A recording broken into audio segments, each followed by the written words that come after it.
அனைவருக்கும் வணக்கம். என்னுடைய பெயர் பிரதீப். லேர்ன் இங்கிலீஷின் ஊடாக உங்கள் அனைவரையும் சந்திப்பதில் பெருமகிழ்ச்சி. இன்னைக்கு நாங்கள் பார்க்க போகிற விஷயம் என்னன்னா, நவுன், பெயர்ச்சொல்.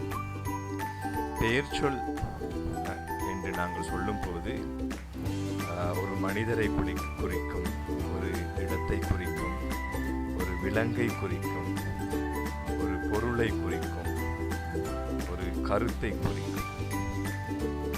அதே இங்கிலீஷில் நாங்கள் பார்ப்போம்.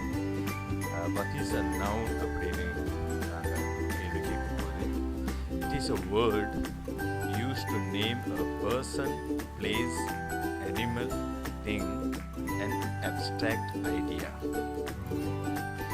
ஸோ பர்சன் அப்படின்னு நாங்கள் சொல்லும்போது மனிதர், அந்த மனிதரை ராம் என்று சொல்லுவோம், ஆசிரியர் என்று சொல்லுவோம்.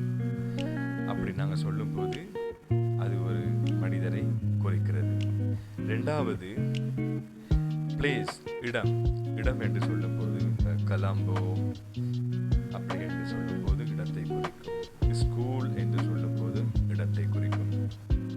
அடுத்தது அனிமல், விலங்கு, மங்கி, குரங்கு, அதுவும் ஒரு பெயர் சொல்.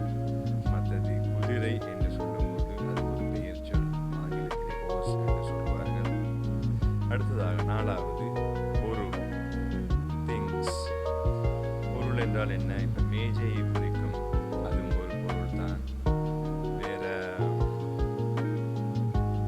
இப்போ ஒரு பேனை, அதுவும் ஒரு பொருளாக இருக்கிறது. புக், இங்கே பக்கத்தில் புக் இருக்குது, அதுவும் ஒரு பொருளாக இருக்கிறது. இதை இங்கிலீஷில் திங்ஸ் என்று சொல்வார்கள். இறுதியாக உணர்வு, அதாவது இங்கிலீஷில் அப்ஸ்ட்ராக்ட் ஐடியா என்று சொல்வார்கள். அந்த அப்ஸ்ட்ராக்ட் ஐடியா என்னன்னா, உணர்வு சம்பந்தமான ஒரு வார்த்தையை குறிக்கிறது.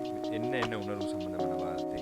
கருணை என்று சொல்வார்கள், கைண்ட்னஸ், அன்பு, காதல், இதுக்கு லவ் என்று சொல்வார்கள். இந்த மாதிரியான வார்த்தைகளை அப்ஸ்ட்ராக்ட் ஐடியா என்று சொல்லுவார்கள். ஸோ இன்னைக்கு நாங்கள் ரொம்ப ஹாப்பியாக இருக்க வேண்டிய ஒரு நாள். என்னன்னா, நல்ல ஒரு விஷயம், அதாவது ஆங்கில மொழியிலே பெயர் சொல் என்ன என்பதை பற்றி நாங்கள் படித்தோம். ஸோ இன்னைக்கு நாங்கள் நவுன் என்றால் என்ன, அதற்குரிய வரைவிலக்கணம், நவுன் என்ற அந்த விஷயத்துக்கு கீழே, அதாவது பெயர் சொல் என்ற அந்த விஷயத்துக்கு கீழே 5 விதமான விஷயங்கள் இருக்கிறது. Person, place, animal, thing, abstract idea, அப்படி 5 விதமான விஷயங்களை நாங்கள் இன்றைக்கி படித்தோம். ஸோ இன்றைக்கி வெரி ஹாப்பி. இதை பார்த்துக்கிட்டு இருக்கவங்களுக்கும் ரொம்ப சந்தோஷமாக இருக்கும். இன்றைக்கி ஒரு இங்கிலீஷில் ஒரு முக்கியமான ஒரு சப்ஜெக்டை பற்றி படிச்சிருக்கோம் அப்படின்னு ஒரு சந்தோஷத்தோடு இருக்கலாம். ஓகே, ஸோ இன்னொரு நல்ல ஒரு விஷயத்தோடு மீண்டும் உங்களை நான் சந்திக்கிறேன். Thank you so much.